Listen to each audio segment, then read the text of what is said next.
വിദ്യാർത്ഥികളെ, നാം ഈ വീഡിയോയിലൂടെ ഡിസ്കസ് ചെയ്യുന്നത് ഹിസ്റ്ററി ഓഫ് ഇൻ്റർനാഷണൽ മൂവ്മെൻറ്റ് സെക്കൻഡിലെ സെക്ഷൻ ബി ആണ്. 16-ാമത്തെ ചോദ്യം, Ahmedabad mill strike. Ahmedabad mill സമരം. അഹമ്മദാബാദിലെ ടെക്സ്റ്റൈൽസ് തൊഴിലാളികൾക്ക് മെച്ചപ്പെട്ട വേതനം ആവശ്യപ്പെട്ട് 1918 മഹാത്മാഗാന്ധിയാണ് അഹമ്മദാബാദ് മിൽ സമരം നയിച്ചത്. തൊഴിലാളികളെ പിന്തുണയ്ക്കാൻ ഗാന്ധിജി തൻ്റെ സത്യാഗ്രഹ രീതി ഉപയോഗിച്ചു. അതിൽ ഉപവാസം ഉൾപ്പെടുന്നു. 17-ാമത്തെ ചോദ്യം, പ്രോ ചേഞ്ചേഴ്സ് വിസ്താരണ പ്രസ്ഥാനത്തിനു ശേഷം ലെജിസ്ലേറ്റീവ് കൗൺസിലുകൾ പ്രവേശിക്കാൻ ആഗ്രഹിച്ച ഇന്ത്യൻ നാഷണൽ കോൺഗ്രസിലെ അംഗങ്ങളായിരുന്നു പ്രോ ചേഞ്ചേഴ്സ്.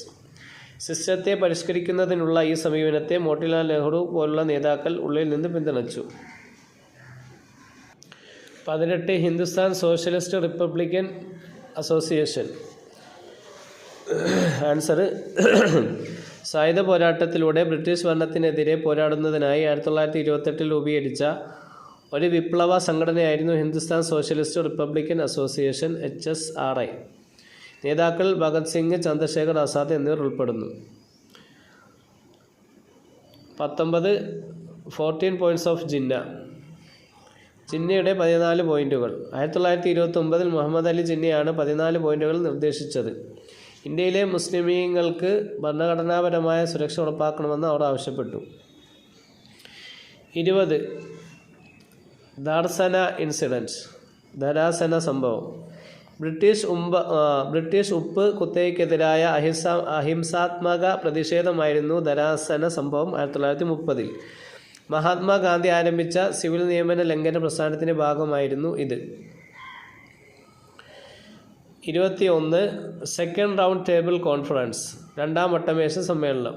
ഇന്ത്യയിലെ ഭരണഘടനാ പരിഷ്കാരങ്ങളെക്കുറിച്ച് ചർച്ച ചെയ്യുന്നതിനായി 1931 ലണ്ടനിൽ രണ്ടാം വട്ടമേശ സമ്മേളനം നടന്നു. ഇന്ത്യൻ നാഷണൽ കോൺഗ്രസിൻ്റെ ഏക പ്രതിനിധിയായി മഹാത്മാഗാന്ധി അതിൽ പങ്കെടുത്തു.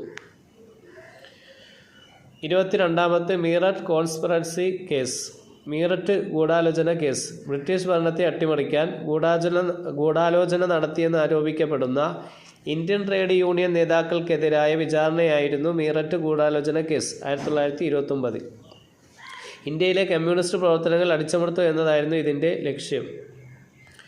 23 ഇൻഡിവിജ്വൽ സത്യാഗ്രഹ, വ്യക്തിഗത സത്യാഗ്രഹം. 1940 മഹാത്മാഗാന്ധി വ്യക്തിഗത സത്യാഗ്രഹം ആരംഭിച്ചു. ബ്രിട്ടീഷ് യുദ്ധ നയങ്ങൾക്കെതിരെ സമാധാനപരമായി പ്രതിഷേധിക്കാൻ തിരഞ്ഞെടുത്ത വ്യക്തികളെ ഇത് അനുവദിച്ചു. 24 ഹിന്ദു സ്വരാജ്. 1909 മഹാത്മാഗാന്ധി എഴുതിയ ഒരു പുസ്തകമാണ് ഹിന്ദു സ്വരാജ്. അതിൽ സ്വയംഭരണത്തെക്കുറിച്ചുള്ള തൻ്റെ ആശയങ്ങൾ അദ്ദേഹം വിശദീകരിക്കുകയും ആധുനിക നാഗരികതയെ വിമർശിക്കുകയും ചെയ്തു. 25 ഡു ഓർ ഡൈ, പ്രവർത്തിക്കുക അല്ലെങ്കിൽ മരിക്കുക.